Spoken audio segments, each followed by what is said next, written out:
Olá, sejam muito bem-vindos. Este é o Geotalk, seu novo podcast geográfico. Aqui abordaremos temas atuais e relevantes, sempre com um olhar geográfico. Meu nome é Levi Silva, faço parte da equipe da biblioteca do PPGG e tenho a honra da companhia de João Vitor Sanches, que é mestrando em Geografia na UFRJ, e Duda Moreno, graduanda em Geografia também na UFRJ.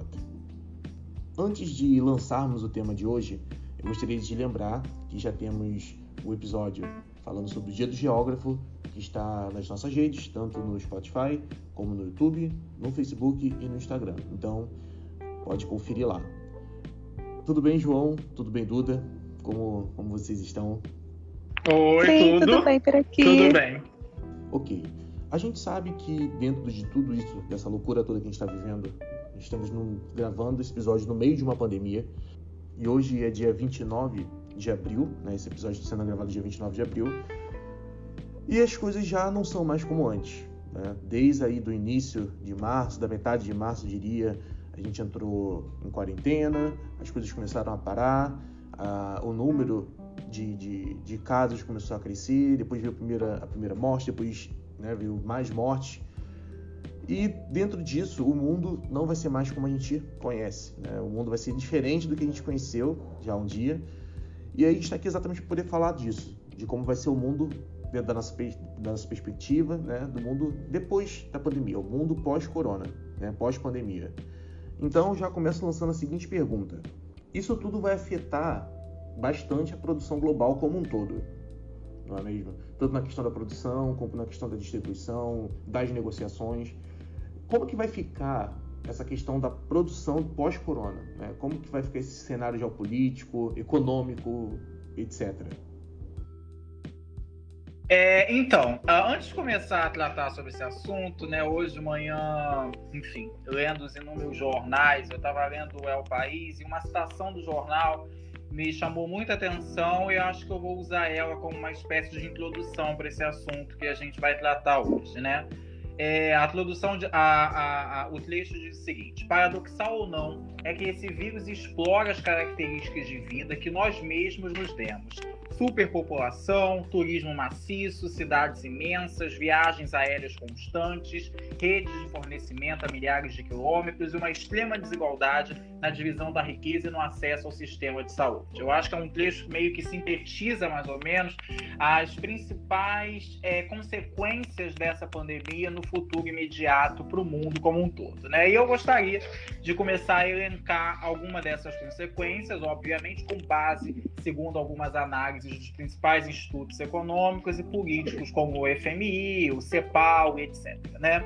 Eu acho que uma das grandes discussões que a pandemia permite que seja feita nesse momento é justamente sobre a questão da produção global. Não é de hoje, também não é segredo para ninguém, que o mundo vive, nesse caso, sobretudo os países subdesenvolvidos ou emergentes, um processo de reprimarização da economia. A reprimarização da economia seria o retorno, até então, à atividade econômica do setor primário como base da economia. E ao mesmo tempo que nós vivemos esse reprimarização da economia, nós vivemos também um processo de desindustrialização, que seria justamente uma diminuição até então do nível de industrialização também dos países subdesenvolvidos. E ao mesmo tempo, no cenário global, a gente observa um processo conhecido como descentralização industrial. É cada vez mais público e notório que grande parte da produção industrial no mundo ela vem se espalhando em diferentes setores, em diferentes localidades, obviamente atraídas por uma maior oferta de mão de obra, ou por uma maior oferta de matéria-prima, ou por uma maior oferta de benefícios fiscais, né? Eu acho que um exemplo muito didático disso é de que hoje o carro ele não é somente um carro produzido pela empresa alemã Volkswagen, mas ele é um carro que Tailândia, é fabricado na China e em grande parte é produzido e vendido nos Estados Unidos e tem a empresa dele localizada em São Paulo, por exemplo, o escritório. Então hoje a produção é completamente mundializada. E essa produção mundializada, ou seja, separada, deslocada em diferentes regiões e setores geográficos, ela é muito dependente de dois fatores que foram completamente abalados pela pandemia, que vai ser justamente a distância e a velocidade. No momento que o mundo para, no momento que o isolamento se torna fundamental para a manutenção e controle, até então, do mínimo que seria a estabilidade mediante essa crise tamanha que estamos vivendo, esse setor de descentralização da industrialização sofre um baque muito significativo. As cadeias de valores, elas são rompidas, os contatos econômicos e comerciais entre diferentes localidades e regiões do mundo são rompidos e uma crise econômica é eminente, né? Então, uma das consequências que os analistas apontam após o final dessa pandemia é justamente uma rediscussão desse modelo, ou seja, esse modelo descentralizado, quais são os seus limites, quais são as suas potencialidades e como nós podemos até então fazer uma espécie de remodelação dele para que nós não nos tornemos bastante dependentes desse modelo, para que cenários de crise futura, porque pandemias virão como essa no futuro imediato, não afetem tanto a economia global como afeta nesse momento. Um outro ponto também super interessante, alguns analistas apontam que vai haver um processo de reindustrialização tanto dos Estados Unidos quanto da Europa, à medida que esses dois grandes players global, eles vão tentar ao máximo diminuir a dependência externa, sobretudo da economia chinesa. Então, sem dúvida alguma, a nível de produção global e industrial, é a hora de nós até então avaliarmos as medidas que foram adotadas até o presente momento e traçarmos até então algumas mudanças para que nós não nos tornemos totalmente dependentes tanto da distância quanto da velocidade, né? Bom, além dessa questão da produção global, um outro ponto também que vai trazer uma consequência significativa após esse cenário de pandemia vai ser justamente o papel dos principais atores geopolíticos mundial. Eu citaria mais ou menos 3 grandes atores que estão tendo um papel fundamental durante a crise, que seria a União Europeia, os Estados Unidos e também a China. Os Estados Unidos, então, ele passa por um processo de inflexão política muito significativa, né? Durante muitos anos, em vários momentos de crise semelhante, como a crise de 2008, a crise de 29 e outros momentos de grande ruptura social e política, os Estados Unidos eles tiveram uma liderança política muito significativa. E nesse contexto da pandemia da Covid-19, nós percebemos que essa possível liderança americana frente à crise não acontece. Pela primeira vez, os Estados Unidos eles não estão na linha de frente do combate da maior crise sanitária, econômica e política do mundo. E isso é um reflexo da perda de status e, acima de tudo, de capacidade de resolver conflitos e crises que os Estados Unidos têm. Eu não sei se isso seria um fato futuro ou se seria, nesse caso, uma característica permanente dos Estados Unidos. Isso só o tempo vai dizer, mas acredito eu que essa perda de liderança dos Estados Unidos frente a essa crise é muito mais em relação ao tipo de governo e de postura política que os Estados Unidos adotou nesse momento, que é de um governo completamente fechado até então para os interesses nacionais, um governo que é completamente contra o multilateralismo e um governo que é muito mais preocupado até então com questões domésticas, né? Então, um fator fundamental, uma consequência fundamental, diria eu, nem após a pandemia, mas durante a pandemia, é justamente essa perda de liderança dos Estados Unidos frente ao controle da crise. Ao mesmo tempo, do outro lado da moeda, a gente consegue perceber justamente um novo tipo de potência, liderando, nesse caso, o controle e a debelação da crise sanitária e política, que é a China. A China ela foi o epicentro da doença e, consequentemente, consegue hoje ser um dos principais países a tentar controlar o avanço da doença, né? Ela vem atuando em vários campos econômicos, políticos e sanitários, com medidas que vêm mostrando essa necessidade ou esse interesse da China de possivelmente roubar ou tomar o papel de liderança política global dos Estados Unidos. A gente consegue perceber isso em pequenas atitudes que a China vem tomando. Uma delas é justamente liderar a venda de equipamentos de proteção individual para o mundo, né? Isso mostra, nesse caso, que ela toma para si o papel de liderança nessa crise sanitária que vem se constituindo no mundo.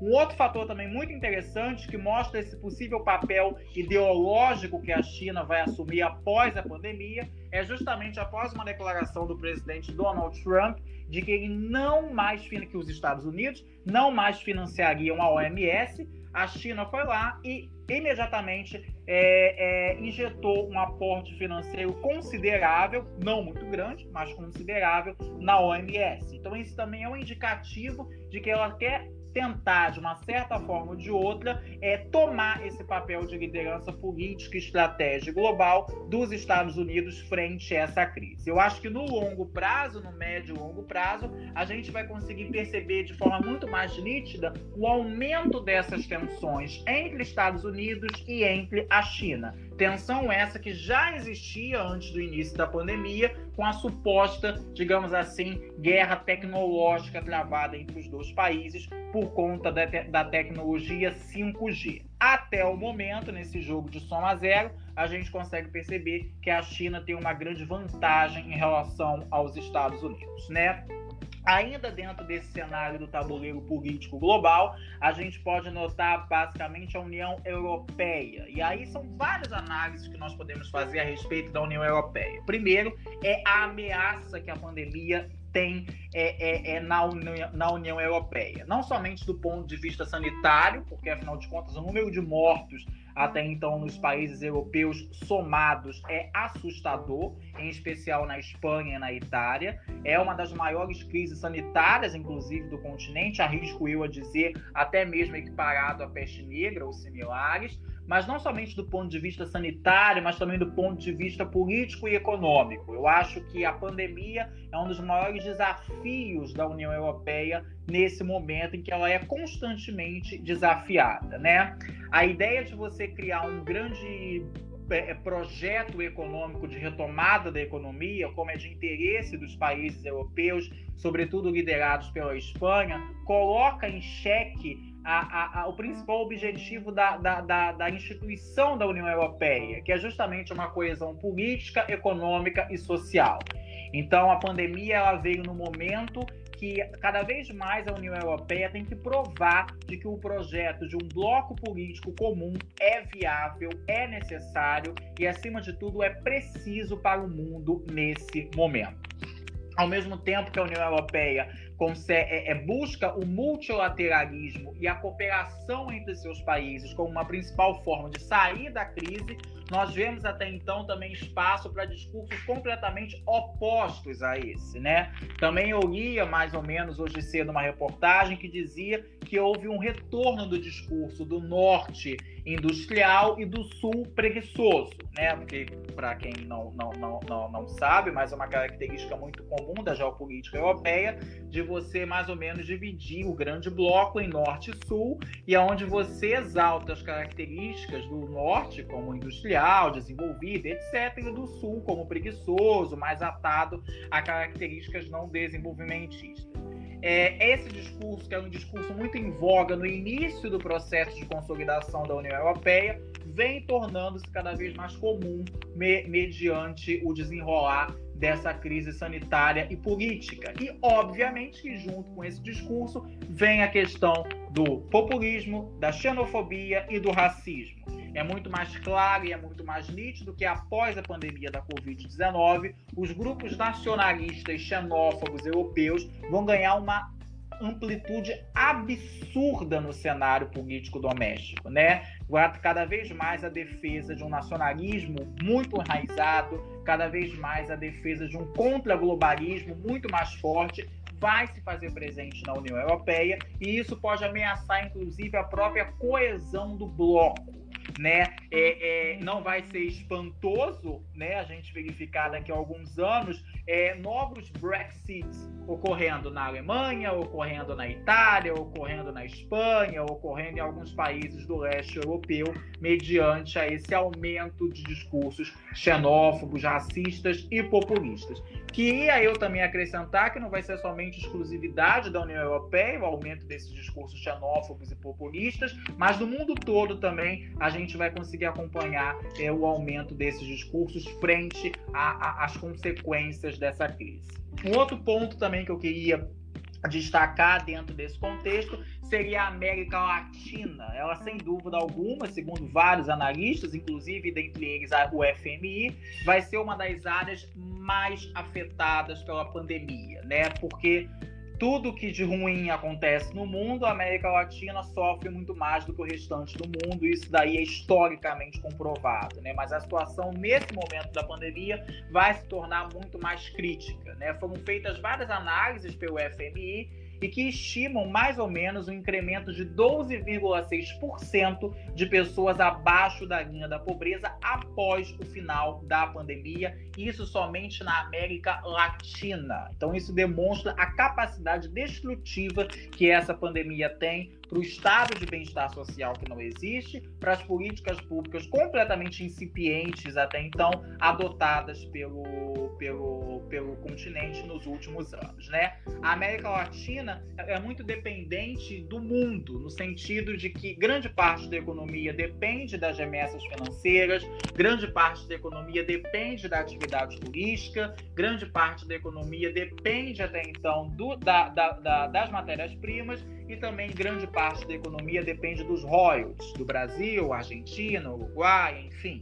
Então, no momento que o mundo contrai a sua economia, sendo que os dois principais parceiros comerciais da América Latina, os Estados Unidos e a China, contraem a economia de uma forma muito mais rápida, muito mais acelerada, consequentemente, o impacto que essa região vai sofrer vai ser também muito significativo e vai ser muito demorado, né? Juntando esse impacto econômico, nós temos uma situação também de muita instabilidade, tanto política quanto econômica, que já vinha ocorrendo na região, né? Nos últimos anos, nós vimos que a chamada guinada à esquerda do início dos anos 2000 deu lugar a uma guinada à direita por volta do final da década de 2010, com a eleição de governos tanto à direita quanto à extrema-direita no Brasil, na Argentina e etc. Esses governos têm como compromisso principal uma agenda neoliberal e uma redução do Estado. Então, essas agendas no Brasil, na Argentina, no Uruguai, etc., já reduziram e muito a capacidade de crescimento e de desenvolvimento dessa região no mundo. E a pandemia, ela só veio soterrar mais ainda uma situação dramática que a região já vivia. Então, a pobreza e a desigualdade vão ser as consequências mais duras dessa pandemia para a América Latina. Vai ser público e notório que os diferentes países vão sofrer de diferentes formas, mas arrisco dizer que, sem dúvida alguma, o Brasil, a Argentina e o México, que são países com situação fiscal, política e econômica muito instáveis, vão ser os países que mais vão sofrer com toda a questão da pandemia, né? E fatalmente vai ser também a região que mais vai demorar a retomar o ciclo de crescimento econômico e financeiro perante ao mundo. Um outro ponto também que eu gostaria de ressaltar, como uma das possíveis consequências do ponto de vista econômico e político pós-pandemia, vai ser, sem dúvida alguma, uma discussão a respeito do Estado e também dos sistemas de saúde. Eu acho que uma coisa que fica muito em voga nos últimos dias é justamente a importância do sistema de saúde e de como o sistema de saúde ele é um dos principais, digamos assim, reprodutores da desigualdade social nos países, né? Nós temos dois exemplos de países no mundo que adotaram um sistema único de saúde gratuito e universal, que é o Reino Unido e o Brasil, e nós temos do outro lado também da moeda, países que não adotaram um sistema público de saúde, se utilizando de um sistema privado extremamente excludente e segregador, como é o caso dos Estados Unidos, né? A gente vê isso, é muito nítido, é só você ligar um jornal ou abrir, nesse caso, qualquer reportagem da internet, que você observa até então o desenrolar da pandemia nesses países. Os Estados Unidos, atualmente, né, ele é o epicentro da pandemia no mundo, com centenas de pessoas, centenas de milhares de pessoas mortas por conta da pandemia, e muito isso se deve ao seu sistema de saúde privatizado e ineficiente. Eu lia também mais cedo uma reportagem que dizia que uma consulta de rotina nos Estados Unidos custa aproximadamente R$500. Isso num país em que a estabilidade do emprego é extremamente grande e, mais do que tudo, a remuneração não é compatível até então com um tipo de cobrança como essa. Então a gente consegue perceber que a discussão sobre um sistema de saúde público, gratuito e universal vai ser fundamental nesses países em que ele não existe. Isso já vem mais ou menos acontecendo nos Estados Unidos, inclusive vem sendo pauta das eleições desse ano para presidente da República. O candidato democrata Bernie Sanders, que é um candidato mais à esquerda, que inclusive saiu da disputa, ele defendia essa necessidade de ser urgente para os Estados Unidos um sistema de saúde público, gratuito e universal. Afinal de contas, seria uma das únicas formas de aplainar a desigualdade que é tão latente nesse país. Uma outra característica também, um outro ponto que a gente tem que ressaltar é a questão do sistema público de saúde nos locais em que ele já existe, como é o caso do Reino Unido e como é o caso do Brasil, né? Nesses locais, até então, o sistema de saúde é completamente, infelizmente, ineficiente e minado por diversos tipos de ataques privatistas. No Brasil, então, nos últimos anos, o próprio governo, junto a grandes conglomerados de saúde privado, vem minando a capacidade de articulação do sistema público de saúde. Então, uma discussão que se vai ser feita pós-pandemia em relação ao sistema público de saúde, tanto do Brasil quanto do Reino Unido, é justamente medidas para otimizar esse sistema, tornando ele de fato gratuito, tornando ele de fato universal e tornando ele de fato eficiente, contra todo e qualquer tipo de medida que vise a sua privatização, que vise o seu desmonte. E para finalizar, antes de você fazer essa pergunta, antes de você fazer a pergunta que seria a pergunta do milhão sobre a mudança do mundo pós-pandemia, eu queria colocar também uma reflexão a respeito da questão da globalização. Muitos autores, analistas, né, sobretudo econômicos, eles vêm colocando em espécie de dúvida o futuro da globalização no mundo, né? E ao mesmo tempo que essa globalização na atual conjuntura, globalização como me refiro justamente aos fluxos, ao deslocamento, às atividades econômicas em grande escala, elas podem estar completamente paradas. Mas essa parada é completamente momentânea. Não vai haver uma retração da globalização, ou não vai haver, nesse caso, uma mudança de escala da globalização. Muito pelo contrário, ela vai continuar, porque, afinal de contas, é a velocidade, é a distância, são os fluxos que sustentam o capitalismo global. E é justamente o capitalismo global que vai sair mais forte, que vai sair, infelizmente, mais desigual, que vai sair, infelizmente, mais arraigado após essa crise. Desculpa os arautos das boas notícias e que acha que, de fato, o mundo vai se tornar um paraíso socialista, igualitário, de pessoas de coração de bem, que vão sair por aí distribuindo abraços, beijos, empatia, mas, na verdade, nós sabemos que o preço dessa pandemia vai ser desigualdade, vai ser pobreza e vai ser um capitalismo muito mais selvagem, muito mais desigual e muito mais feroz do que nós tínhamos antes do início da pandemia. Excelente leitura. Mas tratando ainda de capitalismo, pós-pandemia, como que ele assim, especificamente vai se portar? Qual vai ser o rumo, né, os rumos que ele vai tomar a partir desse final da pandemia? Então, o capitalismo como um todo, ele vai ter que se adaptar ao novo mundo que vai surgir, que vai ser um mundo que, de fato, é muito mais desconfiado e muito mais, até então, de uma certa forma ou de outra, temeroso da ocorrência de futuras pandemias. Isso a gente já vem percebendo diversos tipos de modelos, não somente de produção, mas também de consumo, como a Duda vai comentar daqui a pouco, vem se adaptando a essa realidade de um novo mundo que vai surgir, não nesse sentido romantizado, mas no sentido de um mundo cada vez mais atento e temeroso de possíveis crimes, né? Então, eu acredito firmemente que o capitalismo que vai surgir a partir daí é um capitalismo que, como David Harvey menciona muito bem no seu livro Cidades Rebeldes, do ano de 2012, vai ser um capitalismo de crise, que vai ser justamente o capitalismo que vai lucrar com a desgraça, com a morte, com a destruição, e vai se tornar muito mais forte, vai se tornar muito mais adaptável a toda essa situação. Somente a nível de curiosidade, para deixar exemplificado isso que eu estou dizendo, já se discute, por exemplo, nas redes de hotel Ibis, na Espanha, de facilitar até então a entrada dos turistas que vão pós-pandemia, criando quartos privativos, criando áreas até então de visualização com cabines para separar as pessoas. Nos próprios aeroportos já se discute, nesse caso, como vai ser o modelo de adoção de voos a partir disso. O turismo mundial já vem se diversificando cada vez mais, o impacto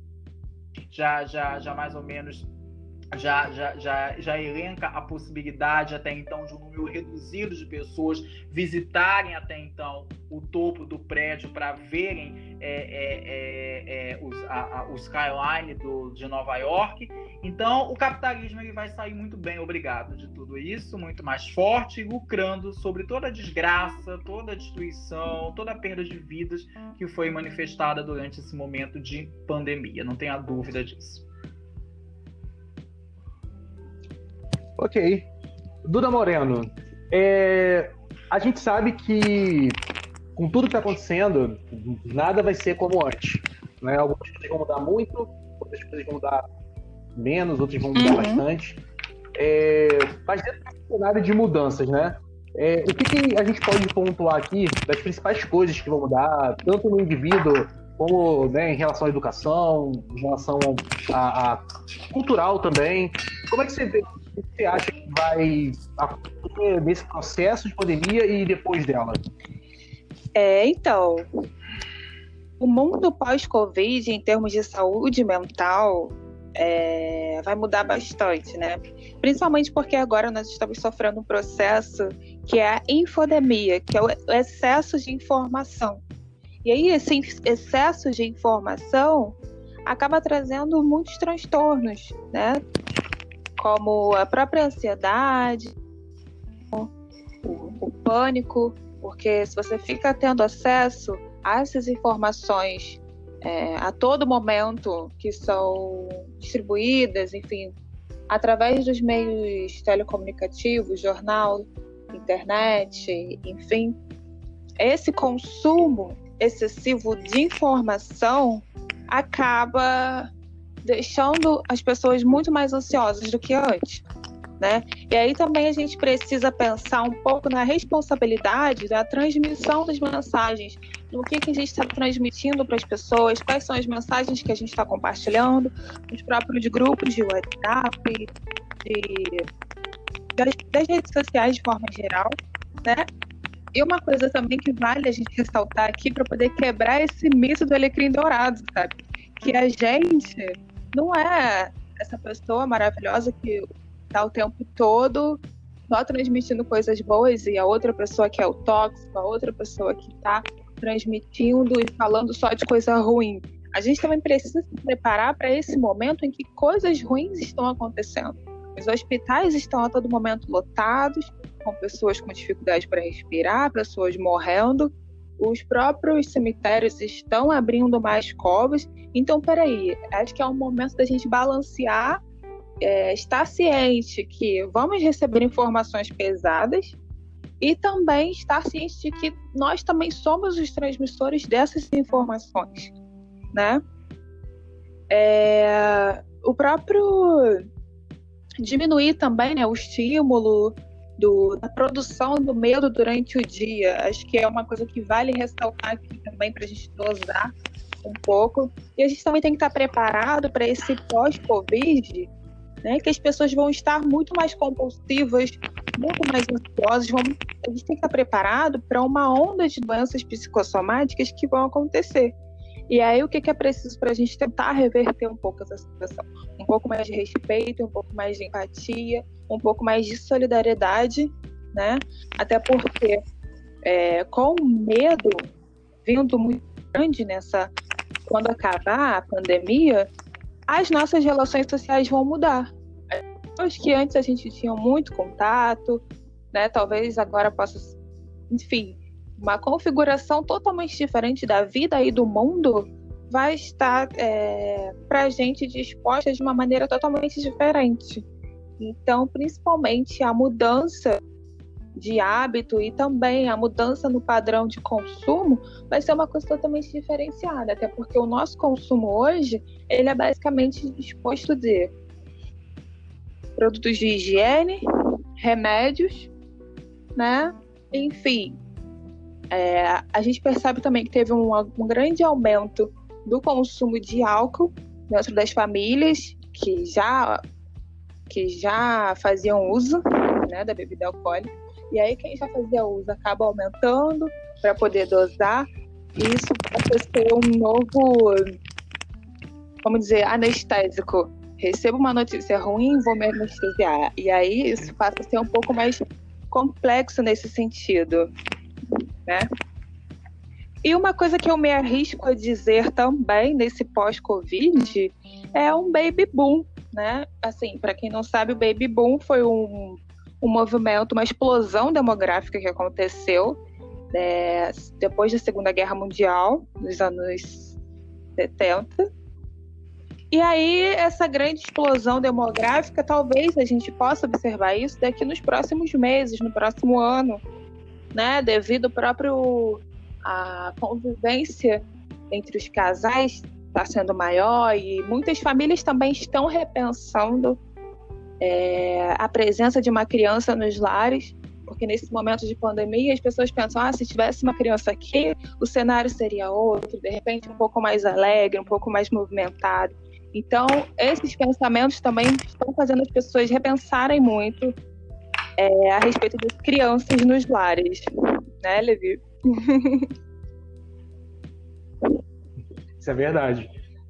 Dentro disso também, dessa mudança de hábito de consumo, tem vários outros pontos que são bem relevantes também, e um deles é o consumo da cultura e as diferentes formas de que isso está sendo consumido agora. A gente tem visto muitas coisas que têm sido feitas online, né? Os artistas estão usando essa ferramenta agora para poder aproximar seu público e também não ficar parado, digamos assim. Já tem outros cenários aí que não tem muito o que se fazer. E o que você tem a dizer em relação a isso? Então, antes de eu responder essa pergunta, eu só queria voltar no tema sobre a saúde só um pouquinho, para poder falar um pouquinho sobre o Covid e o autismo, né? Mas vou usar o autismo aqui como exemplificador, né? Até porque nós temos muitos outros transtornos e doenças mentais, como o TOD, enfim. E aí, nesse momento, a gente percebe que essas crianças, especificamente o grupo de crianças que possuem o autismo, elas não fazem parte do grupo de risco. Mas a gente percebe que muitas dessas crianças têm algumas comorbidades, como diabetes, hipertensão, alteração, né, no sistema imunológico.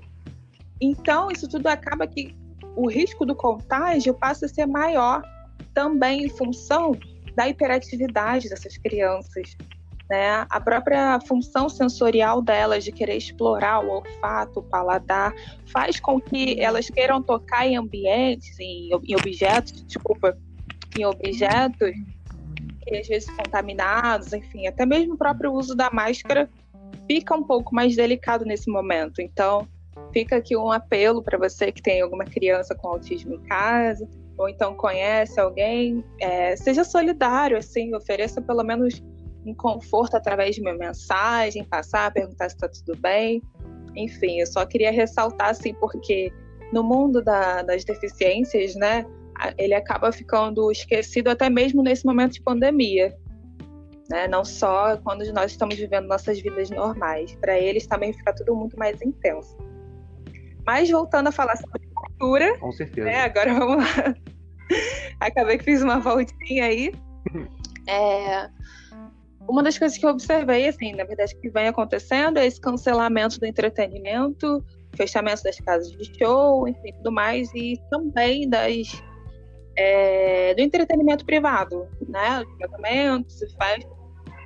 E os profissionais, artistas que estão envolvidos nesse processo, todos eles ficaram muito afetados, né? E aí a gente percebe uma reinvenção dos artistas nesse momento, através das lives, dos vídeos.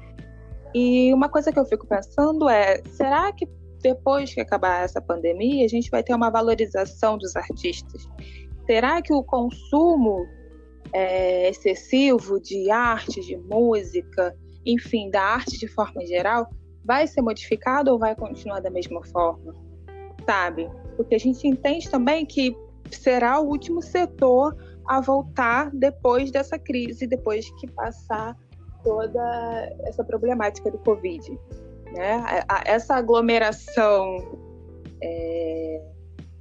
por causa do lazer vai ser a última que vai acontecer. E também, quando voltar a acontecer, as pessoas, percebo eu, que não voltarão com o mesmo entusiasmo de antes. Talvez muito com medo, né, de ficar num bar com muitas pessoas e tudo mais, né? É verdade. Inclusive, uma coisa que a gente tinha até comentado também é que eventos gigantescos, como é o caso das Olimpíadas também, por conta disso, ele foi adiado, né, para o ano que vem. E a rotina de treinamento, a vida dos atletas, com certeza recebeu uma chacoalha enorme. Eles dependem dos treinadores e tudo. Então, realmente, isso é uma coisa que também vai ser bem relevante daqui para frente. Agora, em questão de educação, eu lanço para vocês dois, né? Como é que as instituições de ensino elas estão se virando nesse momento de pandemia? Quais são as ferramentas que estão surgindo? Quais são os modelos que estão tentando implementar? Né? E o que vai cobrar pós-Covid? Então, uma das grandes problemáticas que eu percebo no quesito da educação, né, é a evasão escolar que acontece devido a grandes e longos períodos distantes do ambiente escolar. A gente percebe que depois das férias de verão, né, aquelas férias que começam em dezembro, vão até março, no retorno dos estudantes, há uma grande evasão escolar devido ao distanciamento do ambiente, né? E também depois das Olimpíadas, enfim, grandes períodos, grandes momentos distantes do ambiente escolar, tem essa evasão. E aí fica uma preocupação dessa área e também uma grande preocupação com o Enem, né? O Exame Nacional do Ensino Médio vem trazendo muitas questões, até porque não se sabe ainda qual será a decisão que vai ser tomada pelo Ministro da Educação, enfim, de todos os políticos que estão envolvidos nesse exame. E aí traz muitas questões para os estudantes, porque eles não têm mais o acesso aos cursos pré-vestibulares, sobretudo os estudantes de baixa renda, né, que muitos faziam cursinho preparatório comunitário dentro das periferias e das favelas, e aí acabam ficando assim, um pouco mais atrasados com relação a outros estudantes, que por sua vez podem usufruir do ensino à distância, né? E aí, o que é esse ensino à distância, né? Será que os estudantes da periferia têm um acesso de qualidade também? E quando eu falo de acesso de qualidade, eu falo de um lugar apropriado para estudo, uma internet boa, uma cadeira confortável para sentar, uma mesa para apoiar o seu material, porque não adianta você só ter uma internet e um smartphone na mesa, ou então só um notebook. E aí você ficar sentado naquela cadeira que fica do lado de fora da casa, ou então num banquinho todo torto. Esse estudante não consegue ficar ali nem no máximo 2 horas estudando, né? Porque ele fica prejudicado, até porque em muitos cenários as famílias são grandes e moram em ambientes pequenos, em casas pequenas, e aí não tem também o silêncio de qualidade para poder estudar. Então tem diversas questões envolvidas por trás do preparo para o Enem também, né? E aí eu vou deixar o João falar um pouquinho sobre a questão das aulas à distância, ensino básico. E eu vou fazer um parênteses aqui em relação a isso também. A desigualdade digital, ligado ao que está sendo dito aqui, é muito relevante porque o aluno que é de classe média, de classe alta, enfim, ele, além de ter um acesso óbvio, né, à tecnologia e conseguir ter à distância, o pobre, além de não ter a internet, não ter o equipamento, ele também não tem espaço, né, para o próprio desenvolvimento infantil, porque muitas crianças que são pobres vai ter a escola como espaço para poder fazer suas atividades físicas, de lazer, merenda, algum acompanhamento, né, que a escola possa oferecer. E nessa época de pandemia, que muitas vezes, principalmente nas comunidades, o espaço é mínimo, isso impacta ainda mais essas crianças, né? Queria fazer só essa observação. Pois é, e eu acho que falar de ensino à distância é falar obrigatoriamente de desigualdade, né? Eu acho que um país como o nosso, que durante muitos anos lutou pela alfabetização, sobretudo da primeira infância, né? Que foi uma vitória recente, inclusive, no Brasil, né? Final dos anos 90, início dos anos 2000, quando a gente conseguiu quase a totalidade das crianças em primeira infância conseguirem ser alfabetizadas, com muitas críticas, obviamente, a esse modelo de alfabetização, mas em termos de criança de sala de aula a gente conseguiu chegar quase à totalidade. É muito complexo a gente falar sobre o acesso à internet num país em que a cobertura de internet é ainda extremamente desigual. Quando a gente fala de cobertura de internet de qualidade, consequentemente, a gente fala olhando o nosso exemplo, morando numa grande metrópole, como é o caso do Rio de Janeiro, como é o caso de São Paulo, como é o caso de Belo Horizonte, né? Mas olhando numa realidade macro do Brasil, não é uma realidade do interior do Nordeste, ou muito menos uma realidade de cidades ribeirinhas da Amazônia. Então, eu acho que o EAD ele vem, mais uma vez, reforçar a tão injusta o tão injusto acesso à educação nesse país, infelizmente, né? É público e notório que mesmo nas grandes metrópoles, as áreas periféricas, favelizadas e socialmente marginalizadas, o acesso à internet e a esse conforto que a Duda comentava recentemente não existe. Isso vai impactar absolutamente na forma como aquela criança, aquele adolescente vai absorver o conteúdo, vai matizar o conteúdo e, de fato, vai aprender. E o que me preocupa com esse EAD é que ele vem de encontro com um projeto político que já havia sido colocado em curso no Brasil nos últimos anos, desde o governo Temer e agora muito com o governo Bolsonaro, de tornar o ensino privado e à distância como política de Estado, né? E, ao meu ver, a pandemia ela veio com uma espécie de cereja no bolo para poder concretizar e tornar esse discurso uma prática de fato adotada pelo Estado. Então, eu temo muito, até então, pelo EAD não ser apenas, tão somente, uma solução em tempos de pandemia, mas se tornar uma política permanente, até então, mesmo após o fim da pandemia, e as consequências que isso poderia ter para aprofundar a desigualdade do acesso à educação, que foi uma luta muito árdua que o Brasil teve nos últimos anos, justamente para lutar contra o analfabetismo e contra a evasão escolar, que atingia níveis assim alarmantes e históricos até o final dos anos 90, né? Por hora, é uma ferramenta que permite, até então, que a vida escolar não pare, porque é importante, porque, afinal de contas, a gente tem, de um lado, a perda de um ano letivo como um processo traumático e um processo que impacta até então, sobretudo no futuro dessas crianças e adolescentes, mas também, do outro lado, nós temos até então esse aprofundamento das desigualdades e um medo muito grande de que isso se torne uma política pública de Estado num país em que a desigualdade de renda, de acesso à internet, de acesso à educação ainda se faz muito presente. Sim, e um dos pontos também que que fazem parte de todo esse processo do ensino à distância é a desqualificação dos profissionais, e principalmente dos professores nesse momento, né? Porque aí você pode agrupar os professores em grandes grupos, né, de ensino, ciências humanas e ciências, enfim, para poder transmitir essa chamada educação, né, que a gente sabe que não será de qualidade para os alunos. E através dessa desqualificação, a gente consegue perceber uma sobrecarga muito grande dos professores e dos pais também em casa, né, das mães principalmente, que estão ali com seus filhos, enfim. E essa sobrecarga dos professores a gente percebe também muito grande no ensino básico, onde muitos alunos estão sendo obrigados, né, sobretudo nas escolas particulares do ensino básico, a terem aula à distância. E aí fica aquela famosa frase, né? A escola finge que ensina, o aluno finge que aprende e a mãe fica doida. Basicamente isso que acontece.